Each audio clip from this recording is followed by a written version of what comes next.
कैसा लगा आपको? वंडरफुल।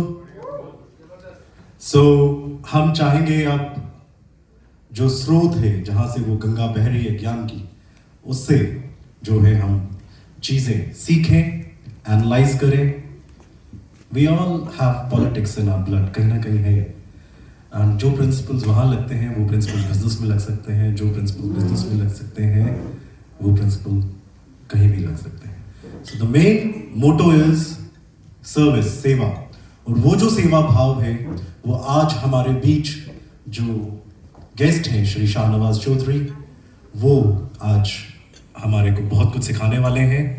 तो मैं रिक्वेस्ट करूंगा हमारे mister Mohan sir and Nitin sir, please welcome Shahnawaz Chaudhary ji. आप उनका स्वागत करें एंड आप सब लोग एक बार खड़े हो जाएं। एंड मैं चाहता हूं कि पूरा सपोर्ट जो है वो आपको सर के लिए देना पड़े। Thank you very much. Over to Ekta ma'am.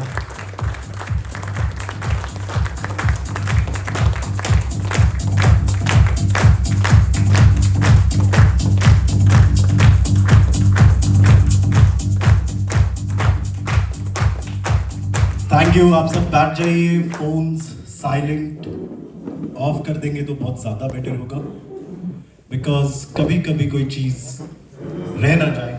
तो आप पूरा जो ध्यान है यहाँ पर केंद्रित करते हुए, over to Shahnawaz sir, we wish you all the best. Thank you so much sir. बहुत बहुत शुक्रिया नरेश भाई आपका भी, मोहन जी आपका, आरिफ भाई आपका। आप यहाँ इस ग्रुप से मिलवाया इन साथियों से। साथियों, जैसा भी नरेश भाई कह रहे थे, मैं आप सबसे अगले 2 घंटे लेना चाहता हूँ। मेरा इंट्रोडक्शन तो आपने सुन लिया, लेकिन ये मेरा आधा इंट्रोडक्शन है। अभी इसके अलावा भी मैं बहुत कुछ करता हूँ। आरपीजी के नाम से, रिच पीपल ग्रुप के नाम से, मैं एक बिजनेस ट्रेनिंग प्रोग्राम भी चलाता हूँ और कोशिश करता हूँ कि जो व्यापारी व्यापार में सफल नहीं हो पा रहे, आगे नहीं बढ़ पा रहे, उन्हें कैसे गाइड किया जाए। और मैं आपसे वादा करता हूं कि ये अगले 2 घंटे आपकी जिंदगी के सबसे बेहतरीन 2 घंटे बनाने की कोशिश करूंगा। तो क्या तैयार हैं सफर पर चलने के लिए? ऐसे नहीं, जोश एनर्जी चाहिए। तैयार हैं? अब आई ना आवाज। तो सबसे पहले तो मैं आप सबसे रिक्वेस्ट करूंगा कि पेन और पेपर आपके पास हो अगर तो साइड में रख दें।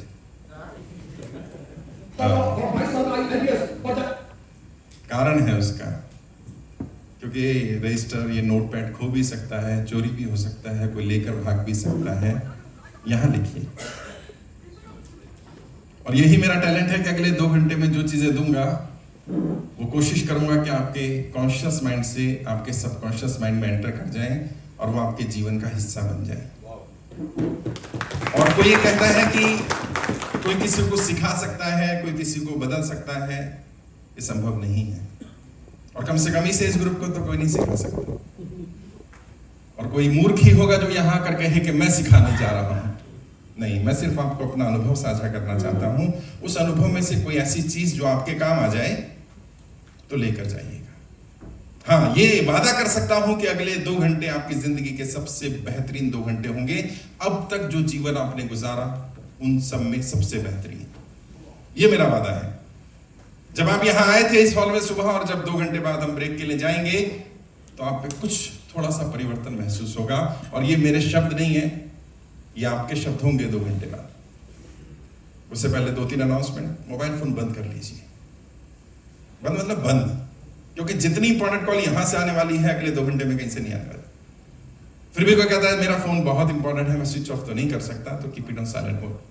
वाइब्रेशन भी ना करें, साइलेंट कर दें इसको, ना आपको डिस्टर्बेंस हो, ना साथ वाले व्यक्ति को डिस्टर्बेंस हो। और अगले 15-20 मिनट बाद मैं कोशिश करूंगा कि आप खुद फोन बंद कर लेंगे, मुझे बोलने की जरूरत नहीं पड़ेगी। आप दूसरा डिस्टर्ब करोगे तो उसको बोल देंगे मैं चुप हो जाऊं। तो चलिए शुरुआत करते हैं सफर की। जैसे मैंने कहा, मैं सिखाऊंगा नहीं, मैं अपना अनुभव बताऊंगा।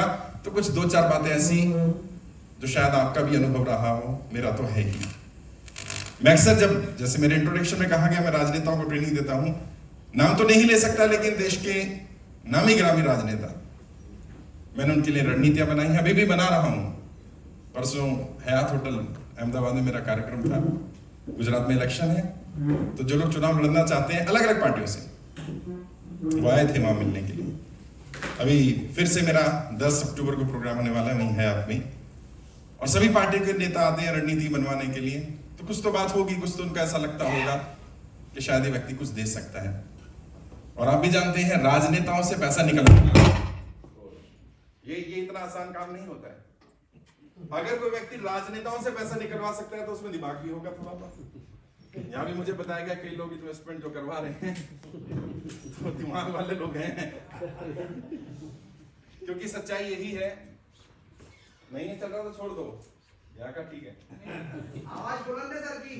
बस कोशिश करेंगे भाई, चालू जितना नहीं होता तो बात करते हैं।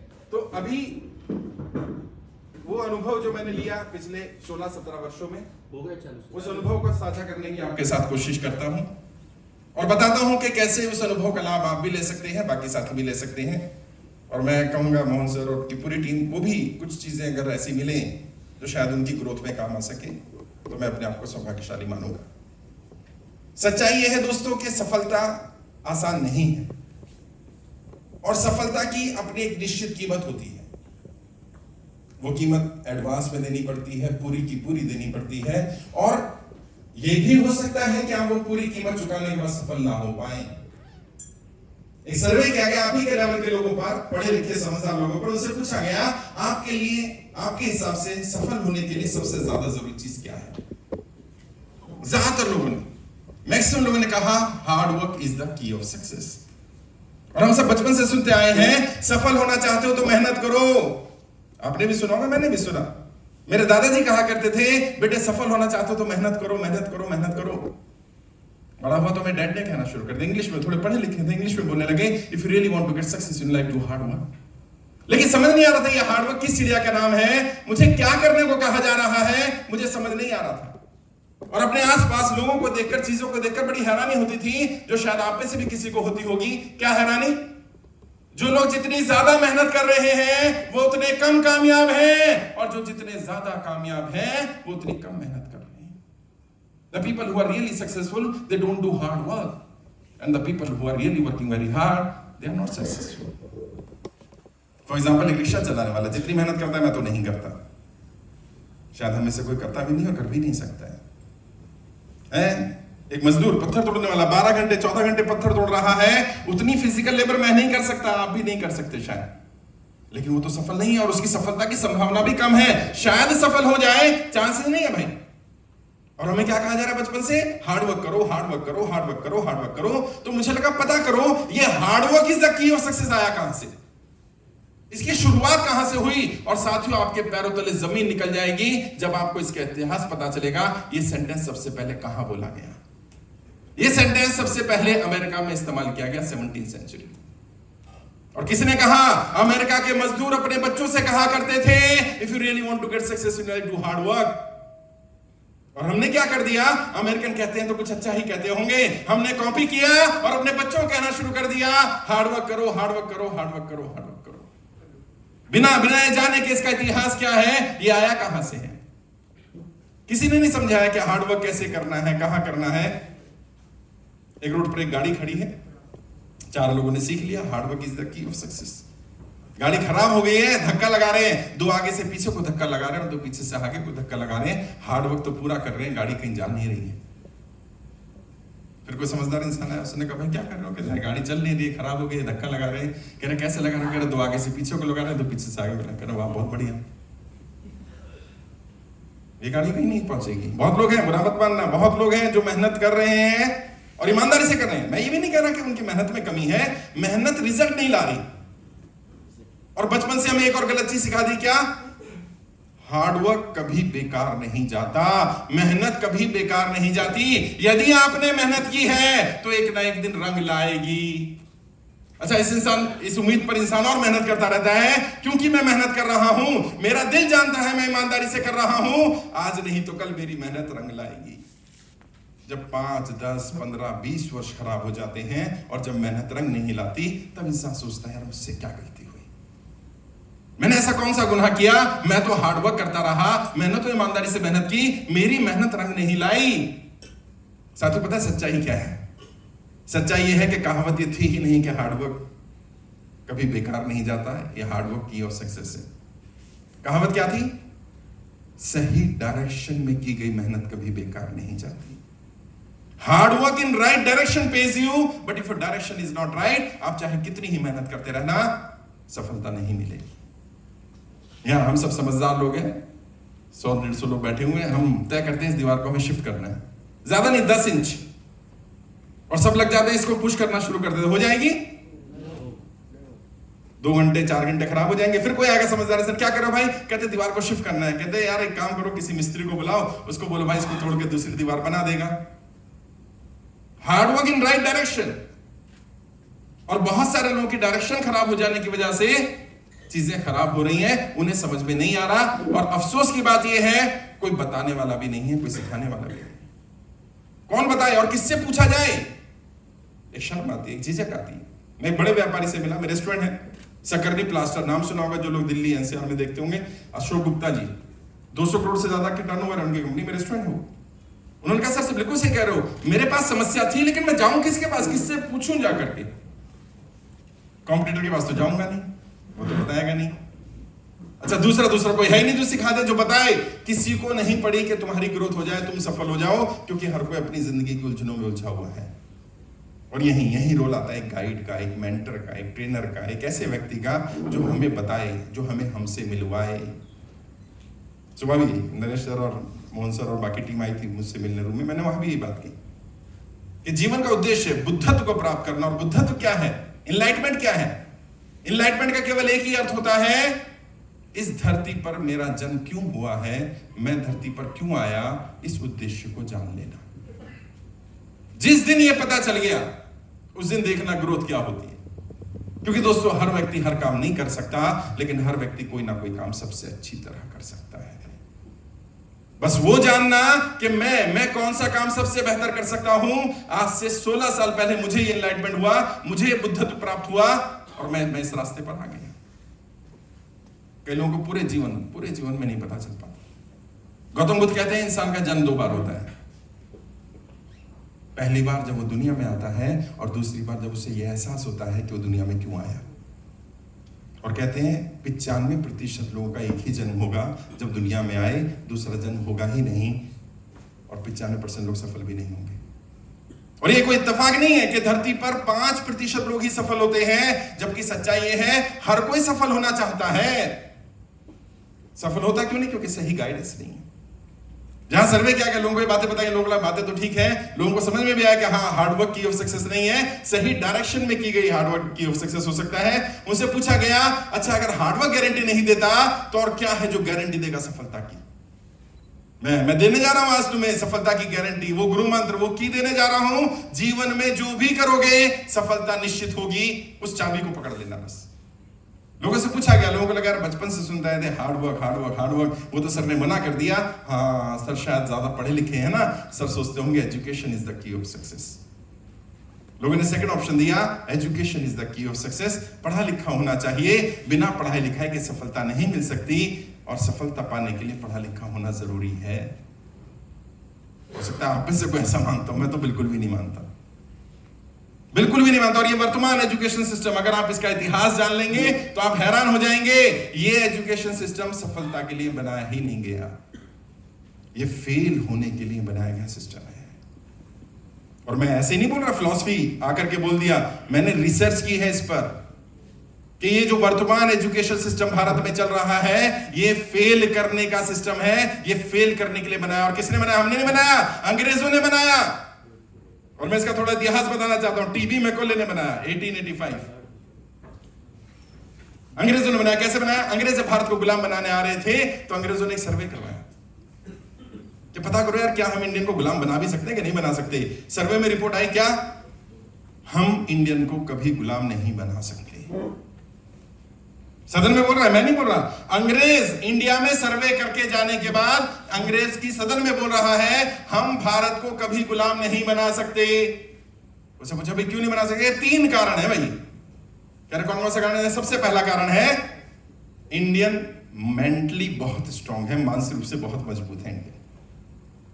कहते इतने मजबूत हैं कि उन्हें आप नकारात्मकता डालो डलती नहीं, नेगेटिव बोलो होता ही नहीं कुछ, मानसिक रूप से बड़े मजबूत हैं। कह रहे चलो तोड़ेंगे मानसिक रूप से। कह रहे दूसरा, कह रहे आर्थिक रूप से बड़े संपन्न है।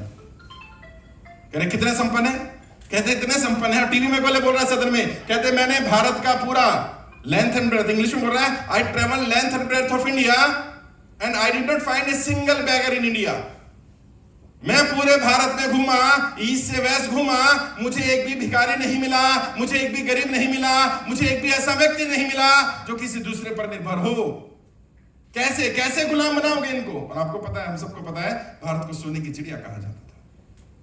और आज ये भी बताऊंगा कि सोने की चिड़िया कैसे बना और कैसे बनेगा, और कैसे तुम उसमें भागीदार बनोगे कि हासिल करो वो सफलता के आयाम, वो पद या वो पोजीशंस जो तुम डिजर्व करते हो।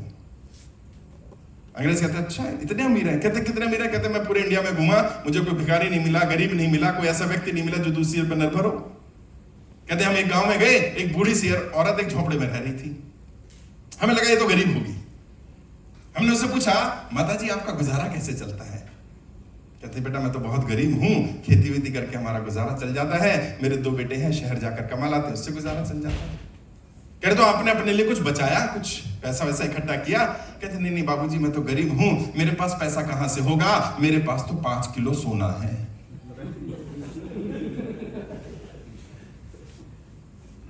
5 किलो सोना? नहीं, हंसने की बात नहीं है। 5-6 पीढ़ी पहले अपना इतिहास पढ़ लेना, 1-8 किलो सोना तुम्हारे घर में भी निकल आएगा। लिख के दे सकता हूं मैं, ज्यादा पुराना नहीं, 5-6 पीढ़ी पहले भाई। अच्छा कहां से आया? अंग्रेज हैरान, अंग्रेज ने कहा गरीब के यहां 5 किलो सोना। और इंग्लैंड इतना गरीब देश था उस समय पर कि वहां खाने के लाले पड़ते थे। उनका एजुकेशन सिस्टम बहुत बाद में बना, भारत को देख करके उन्होंने कॉपी किया उसको। कहते अच्छा एक बात बताओ, वो बाकी चीजें ठीक है, तीसरा क्या रीजन है? कहते शारीरिक रूप से बड़े मजबूत है इंडियन। कहते कितने मजबूत? कहते एक इंडियन 10 अंग्रेजों को मारेगा। कहते भाई इतनी ताकत कहां से? कह रहे यार दूध घी खाते थोड़े पी जाते हैं। और ये भी मेरी बात मत मानना, मैंने देखा अपने दादाजी को बुढ़ापे में, जितनी सब्जी खाते थे उतने देसी घी खाते थे यार। और नरेश भाई आज के किसी यंग लड़के लड़की को ना देसी घी खिला देना भाई साहब, अगर वो प्योर हुआ ना तो बस वो वॉशरूम में भागता रहेगा, हजम ही नहीं होगा उसको, क्योंकि मिलावट की आदत पड़ गई है।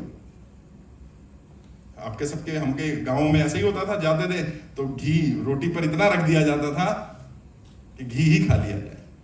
अंग्रेज कह रहा है कि भाई ये शारीरिक रूप से भी मजबूत है, मानसिक रूप से मजबूत है, आर्थिक रूप से मजबूत है, इन्हें गुलाम बनाएंगे कैसे? कहते एक तरीका है गुलाम बनाने का।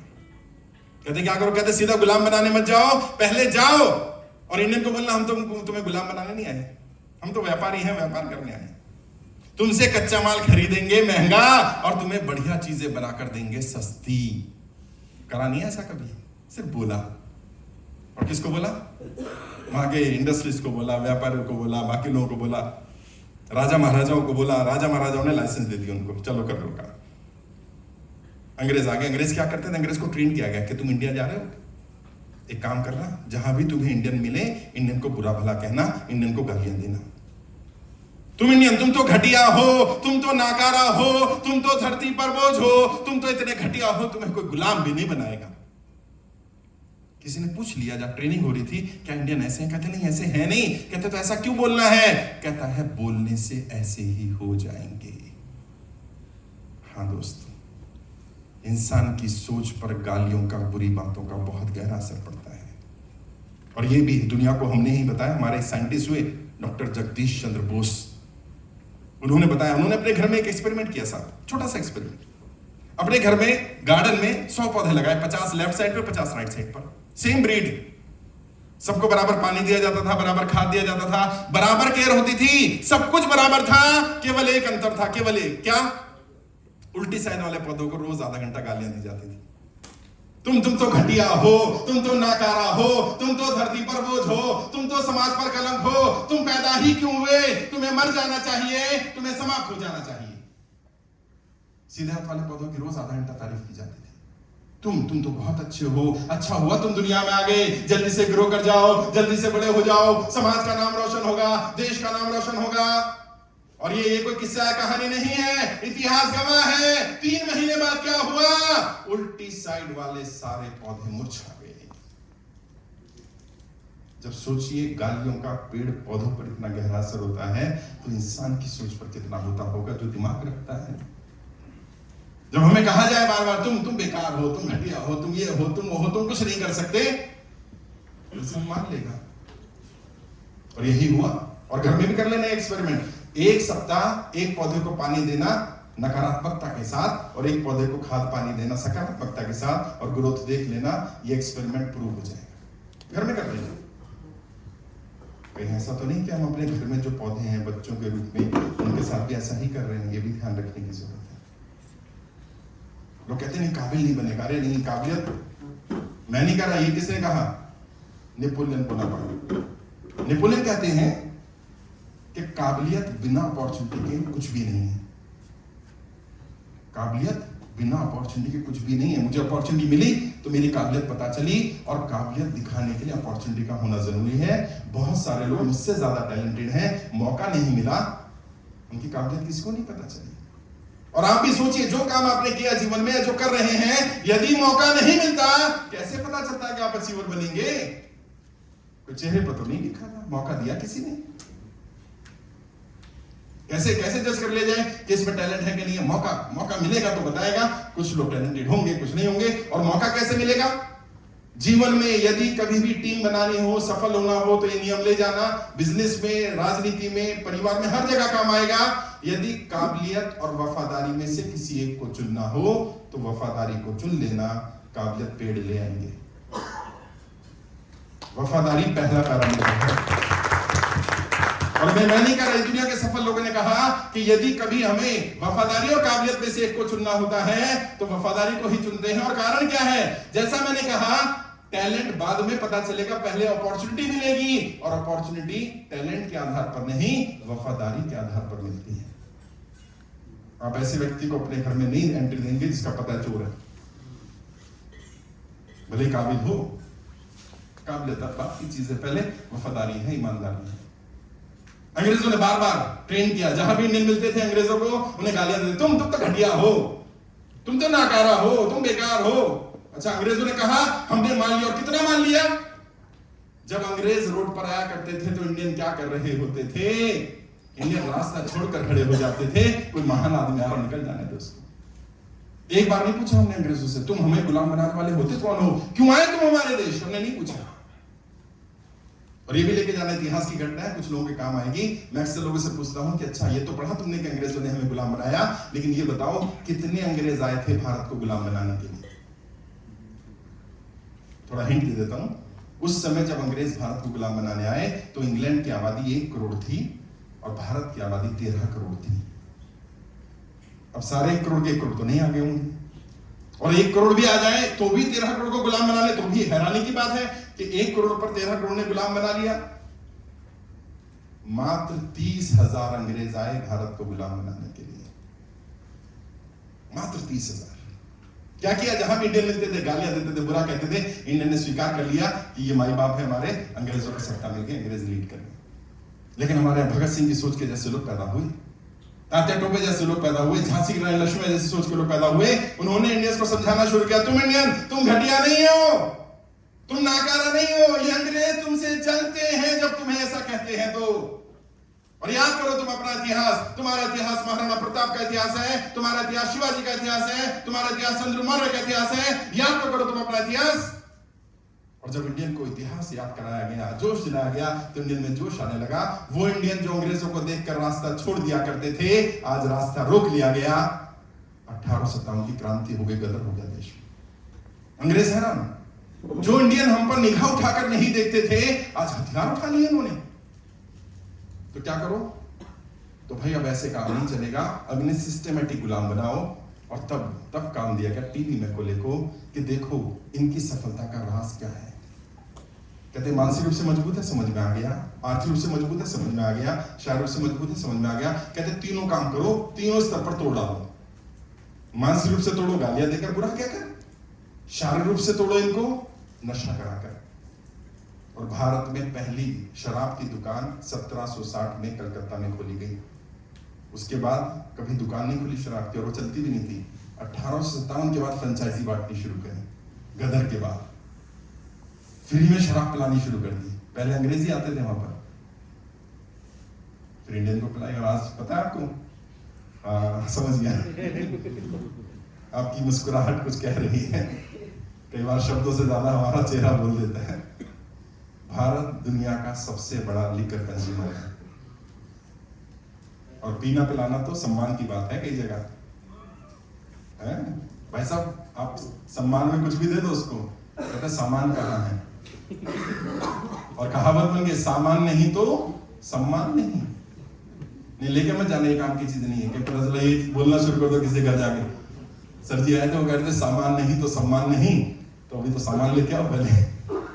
खैर, अब अच्छा, भारत इतना अमीर बना, सोने की चिड़िया बना कैसे था पता है आपको? अंग्रेजों ने पूछा कि कैसे बनाई, कह रहे इनके मसाले, इनके कपड़े, इनकी टेक्नोलॉजी, इनका लोहा बड़ा फेमस है पूरी दुनिया में। कहते पूरी दुनिया के लोग इनका सामान खरीदने आते हैं। वीकली बाजार, मार्केट लगते थे पहले, मंगल बाजार, बुध बाजार, शनि बाजार, आज भी लगते हैं। और चित्ते नहीं रहा उन बाजारों का कोई, लोग कई बार हैरान होते हैं, अब ये बाजार लगता क्यों मंगल बाजार, वही तो सामान बुध को भी मिलेगा, वही तो वीरवार को मिलेगा, मंगल को क्यों लगता है? वो ट्रेडिशन चला आ रहा है, उसका औचित्य नहीं है कोई, लेकिन लगता है, हर एरिया में लगता ही होगा, कोई ना कोई वीकली मार्केट लगता होगा। वो वीकली मार्केट लगता था, और वहां पूरी दुनिया से लोग भारत का सामान खरीदने आते थे। और उस समय की बात है जब पैसे नहीं चलते थे, तब बार्टर सिस्टम होता था। बार्टर सिस्टम मतलब आदान प्रदान, एक चीज के बदले दूसरी चीज देने का सिस्टम। तो कहते थे अगर किसी को इंडियन कपास, इंडियन कपड़ा चाहिए, तो क्या देना पड़ता था बदले में? 100 ग्राम इंडियन कपास, इंडियन कपड़ा चाहिए तो 100 ग्राम सोना देना होगा। 100 ग्राम इंडियन मसाले चाहिए तो 100 ग्राम सोना देना होगा। ऐसे इकट्ठा किया था भारत ने सोना। वो कहते ना, हमारी कई शॉल ऐसी होती थी, पूरी साड़ी एक छोटी सी रिंग में से निकल जाया करती थी। कह रही इतना महीन सूत काटते कैसे इंडियन? वो टेक्नोलॉजी सारी तबाह कर दी गई। कभी उस पर भी बात करूंगा कि कैसे तबाह की गई और कैसे वापस आएगा, वो दिन आएंगे। मैं लिख कर दे रहा हूं यहां तुम्हें, भारत का वापस वही स्वर्णिम भविष्य आएगा जो पास्ट में था। हम कुछ नई चीज नहीं मांग रहे, आएगा। तरीका बताना पड़ेगा कि एक्चुअल में कैसे लूटा गया, कैसे हमें गुलाम बनाया गया, और कैसे आज देश की भारत सरकार को कहना पड़ रहा है कि केवल 10% लोग हैं जो 25,000 रुपए महीना है उससे ज्यादा कमाते हैं, यानी 90% आबादी 25,000 से भी कम कमाती है। इतनी बुरी हालत हुई कैसे देश में? लेकिन आज वो समय नहीं, आज कुछ और मैसेज देना है, उस पर भी बात करूंगा कभी। जब अंग्रेजों ने हमें गुलाम बना लिया, हमारे यहाँ कुछ अच्छे लोग खड़े हो गए, तो क्या किया अंग्रेजों ने? अंग्रेजों ने हमारे सिस्टम को, एजुकेशन सिस्टम को तबाह किया। पहले हमारे यहाँ स्कूल कॉलेज नहीं होते थे, गुरुकुल होते थे। और गुरुकुल का थोड़ा सिस्टम इसलिए बता रहा हूं, कल को आप अपने बच्चों को, क्योंकि आने वाली पीढ़ी, हम सब किसके लिए कर रहे हैं? भविष्य के लिए। और भविष्य हमारा क्या होता है? हमारे बच्चे। उसमें अगर ये बीज डाल देंगे तो शायद उसका भविष्य ठीक होगा, और वही हमारा भी भविष्य है। गुरुकुल में क्या होता था? किसी भी बच्चे को 6 साल से पहले एडमिशन नहीं मिलता था, मिनिमम एज 6 साल में। ऐसा नहीं आज की जगह वो 1.5 साल के बच्चों को स्कूल लेके जा रहे हैं, और क्या क्या पढ़ा रहे हैं? LKG, UKG, जीजा जी, पता नहीं क्या क्या कौन कौन सी क्लासेस पढ़ा रहे हैं। फर्स्ट से पहले 5 साल पढ़ लेता है। भाई मैं तो पहली में गया था सीधा, आप में से ज्यादातर वही होंगे। अभी ये नया कॉन्सेप्ट शुरू कर दिया। अभी तो सुनने में आया, बच्चा पैदा हो और सीधा हॉस्पिटल को दान कर दो, सीधा पढ़ के निकलेगा। तो कौन माता कौन पिता कुछ नहीं है। कहते 6 साल से पहले एडमिशन नहीं मिलता था गुरुकुल में, और 6 साल में एडमिशन मिल जाने के बाद भी 2 साल बच्चे को पढ़ाते नहीं थे। क्या करते थे? एक ऑब्जर्वेटरी में रख देते थे जिसमें एक्सपर्ट टीचर होते थे, और बच्चे को खिलौने दे दिए जाते खेलने के लिए। 2 साल तक बच्चों को अलग अलग एक्टिविटी कराई जाती थी, ये जज करने के लिए कि इसका इंटरेस्ट पता चल जाए एक्चुअल में इसको कराना क्या है। और मानो किसी का इंटरेस्ट पता चला मेडिकल में, तो उसका सीधा 8 साल की उम्र में मेडिकल में ही एडमिशन हो जाता था। किसी का इंजीनियरिंग में लगा, इंजीनियरिंग में चला गया, टीचिंग में लगा, टीचिंग में चला गया, बिजनेस में चला, बिजनेस में चला गया, और उसे फिर उसी से रिलेटेड सब कुछ सिखाया जाता था। और 10, 15, 20 वर्ष वो गुरुकुल में शिक्षा लेता था। और पता है गुरुकुल में किस तरह का स्ट्रक्चर था? अंग्रेज बताते हैं एक गुरुकुल में 200 से कम बच्चे नहीं होते थे, और ऐसे ऐसे गुरुकुल थे जहां 20-20 हजार बच्चे पढ़ते थे। तो अंग्रेज से पूछा कि अच्छा टीचर कितने होते थे गुरुकुल में? और आप भी हैरान हो गए जान गए, कितने टीचर होते थे? 20,000 बच्चे, कितने टीचर चाहिए? कम से कम 10 पे, 20 पे, 50 पे एक तो लोगे। 20,000 बच्चे, एक टीचर।